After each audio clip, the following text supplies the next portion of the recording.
Supreme court ने ED की कार्रवाइयों को लेकर तगड़ी फटकार लगाई है। सुप्रीम कोर्ट ने कहा है कि ईडी आरोप लगाती है लेकिन सबूत नहीं देती। सुप्रीम कोर्ट ने सोमवार को छत्तीसगढ़ के चर्चित 2161 करोड़ रुपए के शराब घोटाले की सुनवाई की। इस सुनवाई में सुप्रीम कोर्ट ने ईडी को तगड़ी फटकार लगाई, साथ ही केंद्रीय जांच एजेंसियों के काम करने पर सवाल खड़े किए। कोर्ट ने शराब घोटाले में जेल में बंद आरोपी अरविंद सिंह की जमानत याचिका पर सुनवाई की थी।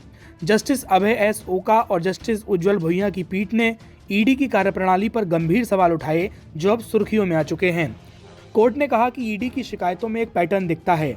इसमें केंद्रीय एजेंसी आरोप तो लगाती हैं, लेकिन उसके समर्थन में कोई ठोस सबूत नहीं देती। हमने ईडी की कई शिकायतें देखी हैं, इनमें सिर्फ आरोप होते हैं, उनमें किसी ठोस सामग्री का उल्लेख नहीं होता। कोर्ट ने ईडी से पूछा वह कौन सा ठोस आधार है जिससे ये कहा जा रहा है कि अरविंद सिंह ने 40 करोड़ रुपए कमाए।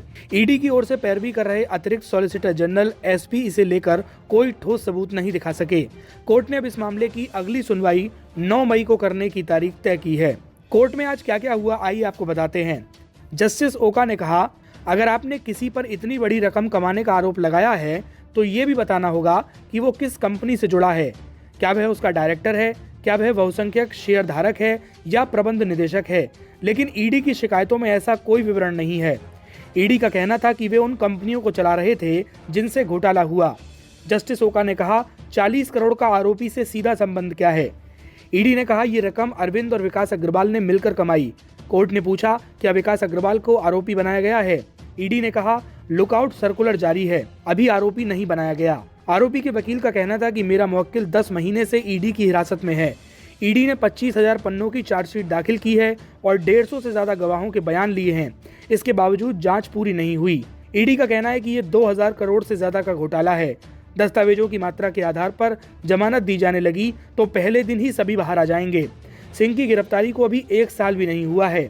जस्टिस ओका ने कहा, जमानत देने के लिए 1 साल की हिरासत कोई कानूनी शर्त नहीं है। कानून में ऐसा कोई प्रावधान नहीं है। आपको बता दें कि इस मामले में पूर्व आबकारी मंत्री कवासी लखमा जेल में हैं। इनके अलावा retired IAS Anil Tuteja, ITS Arunpati Tripathi, कारोबारी अनवर डेवर, त्रिलोक सिंह ढिल्लन, नितेश पुरोहित और नोएडा के कारोबारी विधु गुप्ता को भी ईडी ने गिरफ्तार किया है। इनके खिलाफ ईडी के अलावा ईओडब्ल्यू भी जांच कर रही है। आरोप है कि अरुणपति ने शराब घोटाले में एक सिंडिकेट खड़ा किया। इसमें कवासी को हर महीने 2 करोड़ रुपए का कमीशन दिया जाता था। बता दें कि भूपेश बघेल कैबिनेट में आबकारी मंत्री रहे कवासी लखमा को जब ईडी ने छत्तीसगढ़ में कथित शराब घोटाले के सिलसिले में गिरफ्तार किया तो उन्होंने हैरान करने वाली बातें कही।